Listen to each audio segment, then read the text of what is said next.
it's time to build it better. I'm here at Sutherlands in their lighting and fan department because let me tell you, nothing helps you beat the heat in the summertime than a ceiling fan. Now, changing on a ceiling fan can also really help you update the look of your room, and it's easier than you think. But before we install a fan, we got to pick the perfect one.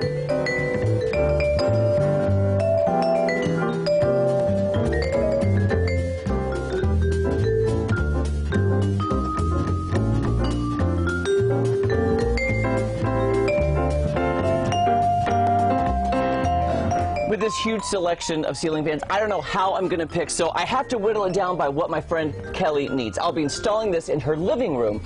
Now, I know it's a very tall ceiling, so I think 5 blades. So I'm going to be looking for 5 blades.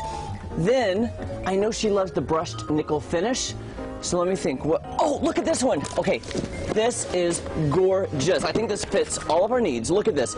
Beautiful wood-colored blades to match her beams, brushed nickel finish, and crucial, it has 2 light bulbs for a lot of light for this living room.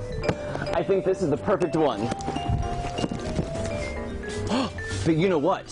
Sutherlands also has a great selection of down rods, and because her ceiling is so high, I think I'm actually going to lower the fan just a little bit for maximum fan coverage. In fact, this brushed nickel one right here, perfect.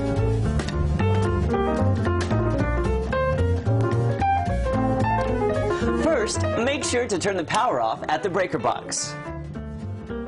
I always like to use an electrical tester to ensure that the power is off. Then we can take down the old ceiling fan.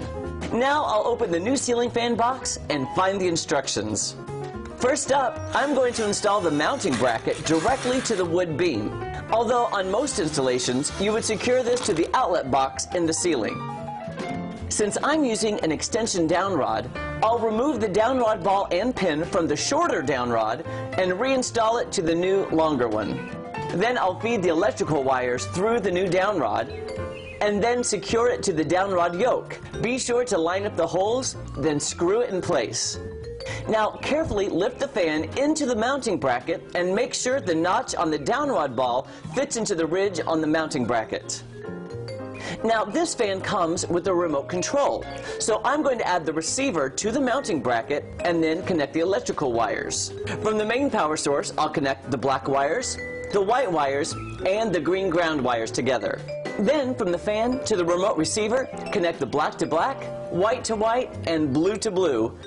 Then you can install the canopy to cover the mounting bracket. To install the fan blades, attach the blade brackets to the fan blades with the provided screws. Then attach the blades to the motor. Now it's on to the light kit.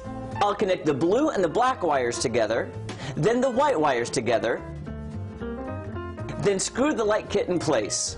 We're almost done. All that's left to do is install the light bulbs and the glass and secure it with the decorative finial.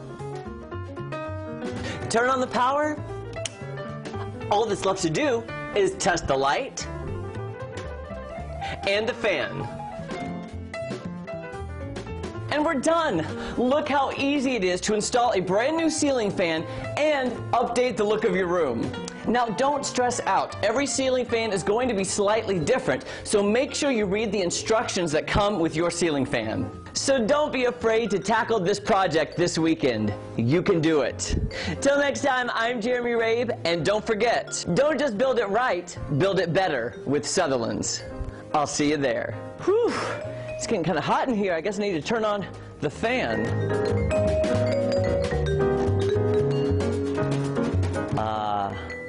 That's the stuff. Maximum fan coverage. And, oh, what am I trying to say? Oh gosh.